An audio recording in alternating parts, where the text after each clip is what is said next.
물류 창고는 완공을 2달여 앞두고 한창 마감 공사가 진행 중인 현장이라고 전해지고 있죠. 근데 공사 현장인 탓에 이 스프링클러 등이 미설치됐다. 그래서 이 부족한 소방 설비의 어떤 문제점을 지적하는 것도 있습니다. 네. 근데 이거는 사실 약간 좀 이제 결이 다른 부분인데요. 왜냐하면 건물이 완공됐을 때 정상적인 사용하에서 화재가 났을 때 대응할 수 있도록 하는 것들이 소방 설비라든지 피난 설비, 네. 법적으로 이런 부분들을 의무화하고 있는 것들인데요.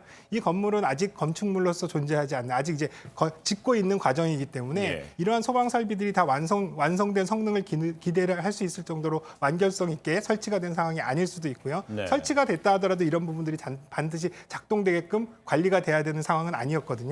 그래서 이런 부분들이 있어서는 사실은 어찌됐든 간에 정상적인 건물이었다면 이런 시스템들이 이제 작동을 했겠지만 네. 공사 현장이라고 하는 특수성 때문에 이러한 부분들이 제대로 작동하지 못하는 그런 상황이었다라고 말씀드릴 수는 있겠습니다. 그렇다면요, 이런 어떤 물류 창고 화재가 공사 중에 일어나서 이렇게 대형 참사가 이루어진다면요, 네. 현행 법규상 공사 중에 어떤 그 현재의 어떤 소방 설비를 강화한다든가 이런 식으로 좀 개정이 필요한 거 아닌가요? 네, 맞습니다. 그래서 실제로도 예. 이제 과거에는 아예 이런 부분들에 대한 소방 시설이라든지 설치에 대한 규정들이 없었는데요. 네. 최근에는 이러한 부분들이 이제 강화된 규정으로 해서 임시 소방 가설 설비라든지 이런 소방 설비에 대한 부분들 설치해서 네. 화재 위험에 대비를 하도록 하고 있는데요. 근데 이런 것들도 사실 마찬가지로 가설로 설치하는 시설이다 보니까 뭔가 확실한 소방 설비라든지 확실하게 대응성이 있는 높은 성능을 요구하기가 좀 어렵습니다. 예. 대부분 그러다 보니까 가설 형태, 예를 들면 소화 설비라든지 소방 기구라든지 이런 것들을 설치하는 굉장히 좀 뭐 제한적인 예를 들어 소화기라든지 소화기라든지 뭐 맞습니다. 그런 식으로 굉장히 제한적인 어떤 설비들을 요구하고 있고요. 예. 또 한편으로는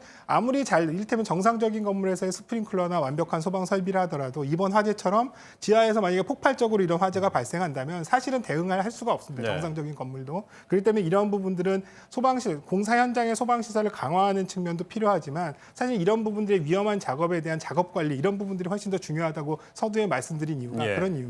그러다 거기에 이제 만약에 작업하는 그 노동자들뿐만 아니라 공사를 현장에서 관리 감독하는 예.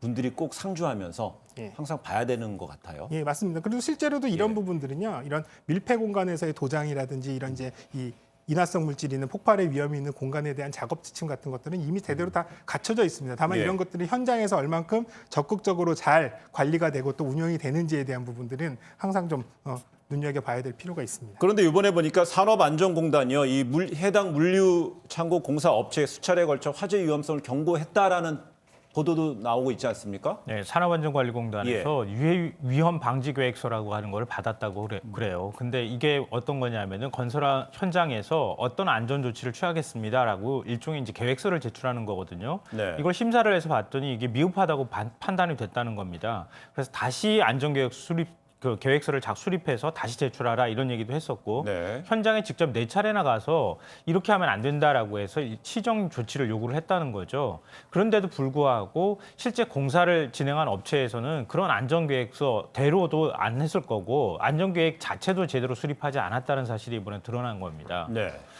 그러니까 이번 사고 같은 경우에 앞서도 계속 이제 말씀을 해주셨던 것처럼 여러 가지 위험 요소가 있었다 하더라도 실제 현장에서 안전 관리를 정말 제대로 했더라면 발생하지 않았을 사고였는데 결국은 지금 이 공사를 맡은 업체에서 계획서 수립이라든가 그리고 그 계획서대로 나중에 이제 제출을 했을 테니까요. 네. 그 계획서대로 공사장의 안전 관리를 제대로 하지 않았다고 볼 수가 있는 거죠.